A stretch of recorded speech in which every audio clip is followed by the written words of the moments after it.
All right, y'all. This your boy, this J.C.A. Reactions. I'm John, back once again, back for another Death Battle reaction, one that I've been anticipating for quite some time now. And y'all already know what it is. Y'all see the title: Blake versus Mikasa, Ruby versus Attack on Titan, Death Battle. The original link will be in the description box below. Y'all can check it out, my commentary or whatever, man. Y'all already know I've got my money on Mikasa Ackerman. For one, Attack on Titan is one of my favorite animes of the day, if not one of my favorite animes of all time. The Ackerman clan, they just clan of people that you just don't want to come in contact with for any type of combat. And Mikasa, for that matter, ooh man, Mikasa. I wish they had my nigga Levi up in here in some way, shape, or form, but we got Mikasa, so I ain't tripping. But if something's come up within the stats, which I doubt, but if something come up in the stats that made me switch up, I'ma switch up. Till then, I'm riding with Mikasa. And let's go and get ahead to the video. Without further ado, about to give out this content strictly for me to you. Let's get it. The feline huntress from Ruby, and Mikasa Ackerman, the giant killing scout from Attack on Titan.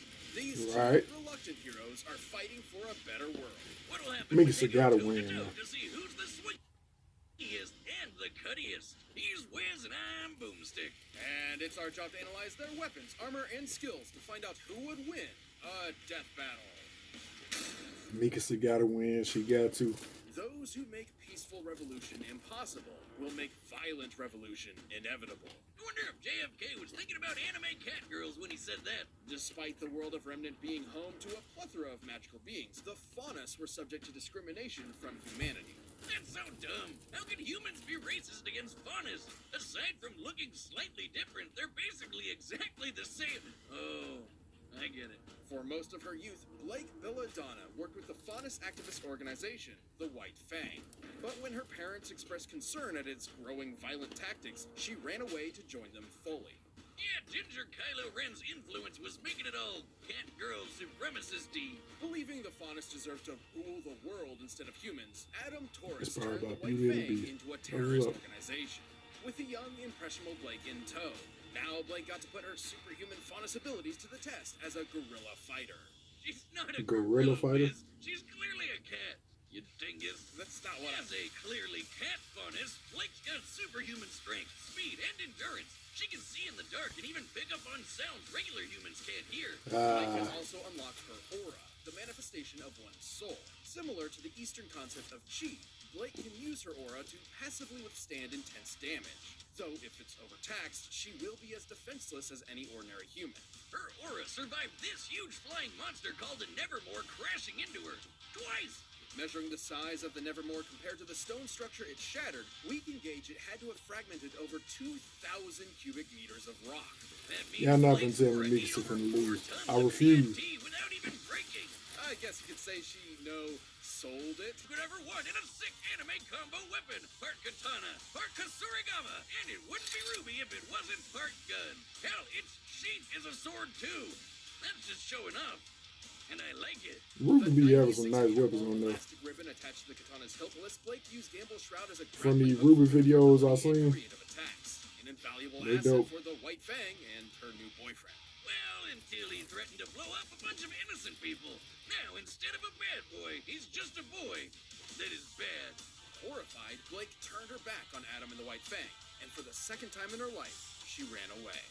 It's like running away is her superpower. In a sense, it is. Blake's aura allows her to manifest a unique ability, or semblance, called Shadow. Born from her desire to escape, Blake can create a brief, intangible clone for deception, evasion, or even to propel herself through the air. She can even combine them with different kinds of dust, which is basically magic gunpowder. Fire dust clones will explode on impact, while ice will freeze you solid. Though, once she runs out of aura, that's it for her semblance, too. Wiz? Buddy? Man, I killed him. And it wasn't even on purpose. Don't worry, just some biological cloning. It's a hobby. Don't ask if I'm the original. I genuinely don't know anymore. Alone again, Blake lacked purpose and a place to call home. Until she reached Beacon Academy. There, she learned to be a huntress, a soldier of peace sworn to protect the land from monsters and any that would do it harm. And she wouldn't do it alone. Blake would join up with fellow huntresses in everybody else training, would. Weiss Schnee, Yang Xiaolong, and Ruby Rose to make Team Ruby with a W. She didn't just find teammates, but friends as well. Feelings gross. Don't worry, the power of friendship didn't get in the way of her kicking some ass. In fact, it made her even better at it. She's defeated the gangster Roman Torchwick, the kaiju-sized Si Fei Long, and the assassins Mercury and Emerald, and they could dodge natural lightning. Comparing the distance they traveled relative to the lightning bolt, we can determine they were moving over 26,000 meters per second, nearly 80 times the speed of sound. She even managed to stand up to Adam and all his mom just doesn't understand energy with the help of a new, way less toxic partner. So long, you abusive a-hole! No easy feat considering Adam was strong enough to pulverize this massive spider droid with his moon slice, a feat worth over 4 tons of TNT. Not too bad for a bootleg Virgil, and Gamble Shroud could take hits like that over and over before breaking. Despite her troubled past, Blake would never stop fighting for a better, more peaceful, more equitable world. She was done running. With her friends at her side, she would face the future head on. I gotta start watching Ruby. It look like somebody I'm being into. So long.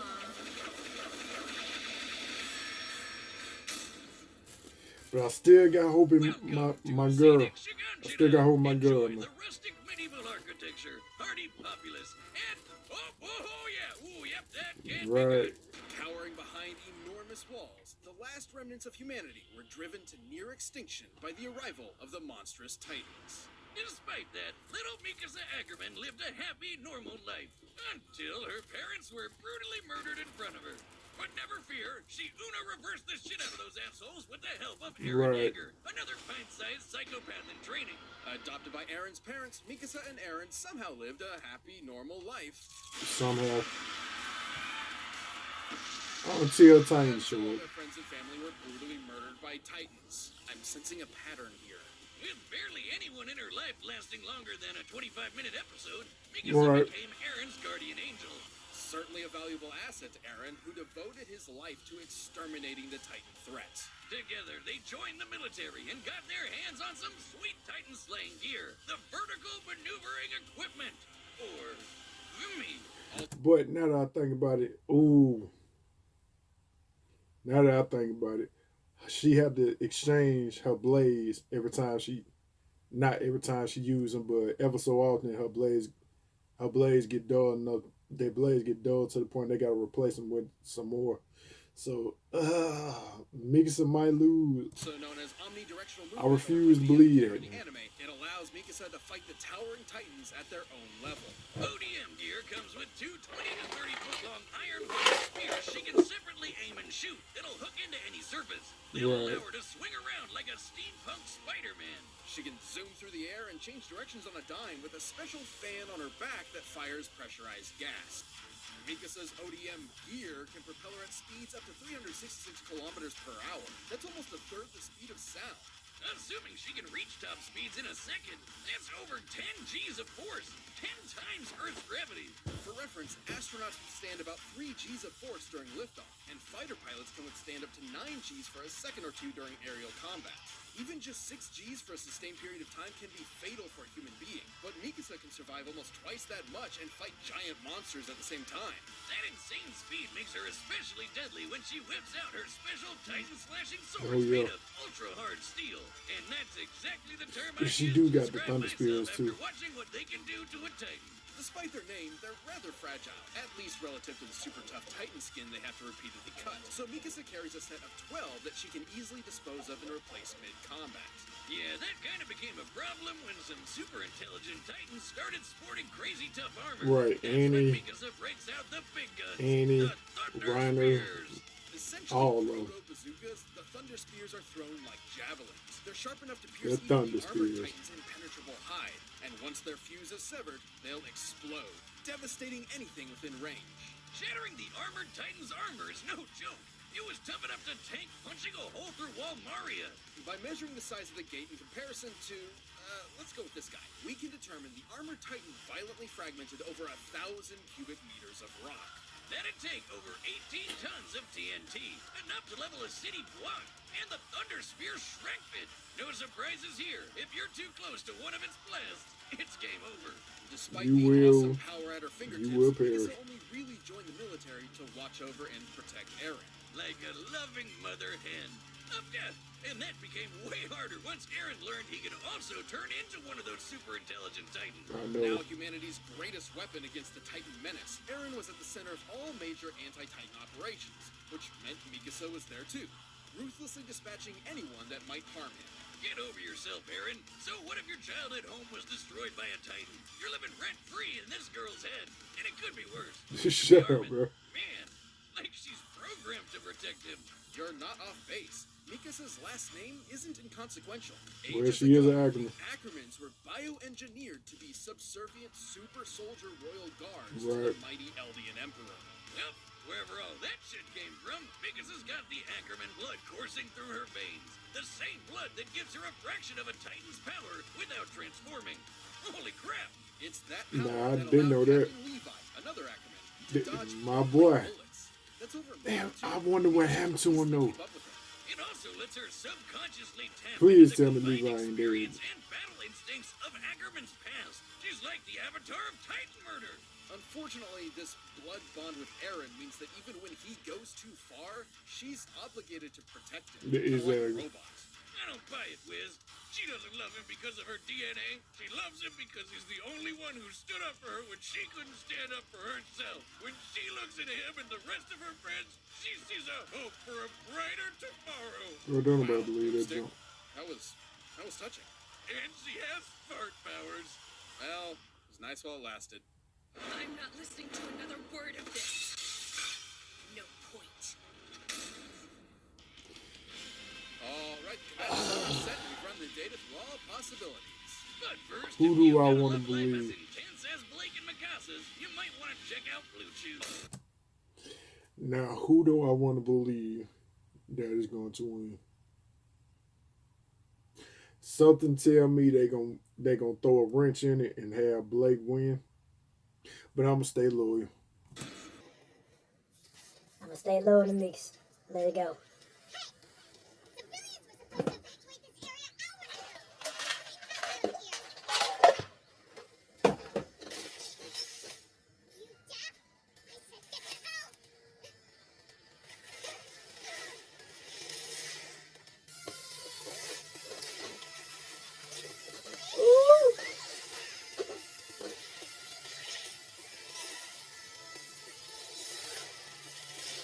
I let go, miss.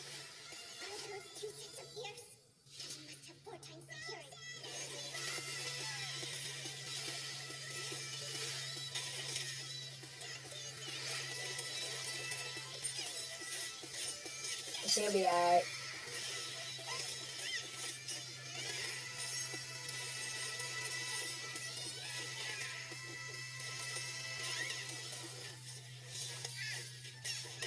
She fights worse than this. Come on now.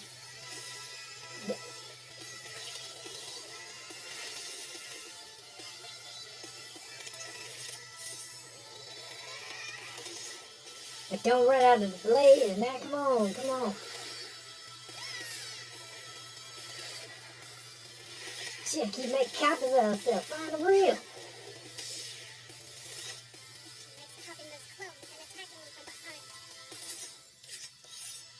But in a minute, I'm about to give it up the blade.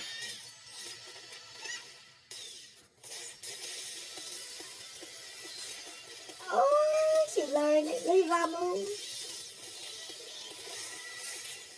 Yeah, I'm about to switch up in a minute. You be down to, almost down to your last blade, girl.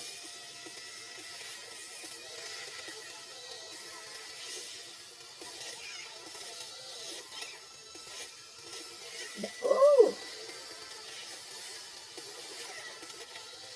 Come on now.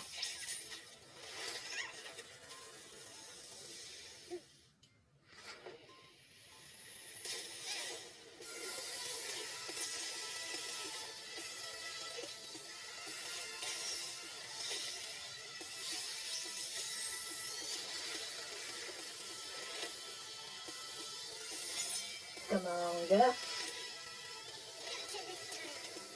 Dodge. Do something. Oh, snap. Go, go, go, go, go. Come on, now don't mess up, now don't mess up. Come on, Mikasa. No! Oh! No! No!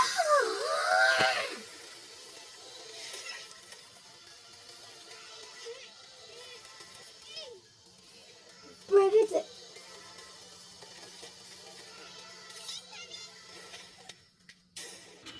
I told her not to get too close to that thunder spear. Too bad she can't hear amazing narration beyond the fourth wall. Despite Mikasa's overwhelming I knew they were gonna do that terrifying bullshit. tenacity, Blake's varied arsenal and powers gave her a clear edge. The ODM gear allowed Mikasa to keep up with Gamble Shroud's agility, but in terms of offense, Mikasa was kind of a one-trick pony. And that's especially compared to the Swiss anime knife that is Gamble Shroud, which could stretch 10 to 16 times longer than either of Mikasa's cable. Blake's variety It was a of cool shadows, weapon, spam, though, and but will kept Mikasa guessing, and her aura allowed her to survive any attacks that could land. To be fair, the Thunder Spears were a different story, and were powerful enough to shatter Blake's aura. The aura could survive around 4 tons of TNT, while the Spear's explosion could dish out over 18. But Blake's far greater speed made her nearly impossible to consistently hit. While Mikasa could keep up with characters that can dodge bullets, Blake could keep up with characters that can dodge lightning. In this case, nearly 40 times faster than Mikasa. And those Thunder Spears are meant for big, slow titans, not human opponents, so it's unlikely she'd ever get a solid hit in with one. In that same sense, Mikasa's Ackerman heritage couldn't save her either. It may What? give her generations worth of combat experience Avatar style, but almost all of it was against titans, not upon his hunters like Blake, who has powers the Ackerman family has never seen before. Coupled with her Odium gear's limited fuel supply and Wild breaking from- swords, oh, Mikasa no. just couldn't end the fight before her own options ran out. Mikasa had guts, but Blake's speed, versatility, and sick anime combo weapon gave her the edge. It may have been a gamble, but Blake had the spirit to win without a shadow of a doubt. The winner is I'm mad at the Blake results and the joke. I'm mad at it all. Thank you for watching. Stay tuned. I don't We'll be care. into the next matchup next week. But you can always Ugh. watch Death Battle right now by clicking one of those boxes right over there, and by downloading the battle music linked down below. Who we got next, bro? Who is Kung Fu Panda versus, I don't know who this is. Iron Fist. Okay. Pooh versus Iron Fist. Alright. I ain't too excited about this death battle neither, but hey, I'll still do the regular reaction. But I knew they were gonna do that, man. I knew they were gonna switch it up. I knew they were gonna give it to Blake. Oh man! But at the same time, I do get what they're saying. Like she kept going down her blades like so easily. Like she was just going through them like it was nothing. Like they were so. She had an infinite amount on them. And on the other hand, Blake was able to dodge lightning, and we've never seen anybody in Attack on Titan able to do that. So. I still don't agree with that jump, whatever it is. But that is my first L. My first L of the season. I was on a winning streak, but it is what it is. We're gonna keep pushing, man. But alright, that was my reaction, y'all. Y'all like this reaction, like, comment, subscribe, all that good stuff. If y'all were on my side and y'all believe Mikasa should have won like she was supposed to, y'all let me know that in the comments. Also, let me know what else y'all want me to react to. I'll check y'all out in this death battle. Peace.